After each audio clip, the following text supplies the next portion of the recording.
এটা কোন দেশ? বাংলাদেশ। বাংলাদেশ? ভবিষ্যতের বাংলাদেশ। পৃথিবীর উন্নত দেশগুলোর খুব বেশি ক্ষতি না হলেও বাংলাদেশের মতো দেশের ক্ষতি হবে অনেক অনেক বেশি। দেখো, বাংলাদেশের দক্ষিণ ভাগের অনেক অংশ চলে যাবে পানির নিচে। সেখান থেকে সরে যাবে প্রায় 3 কোটি মানুষ। কিন্তু কোথায় যাবে এত মানুষ? দেখতে চাও? চলো।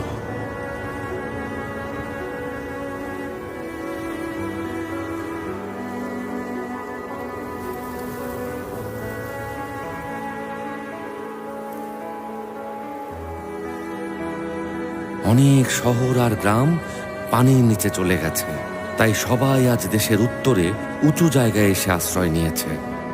যেসব মানুষের ঘর, জমি জমা, চাকরি সব গেছে, তারা এখানে এসে অসহায় জীবন যাপন করছে। সরকারি সাহায্যের ওপর তারা পুরোপুরি নির্ভরশীল। কষ্ট পেও না রাতুল, এটা তো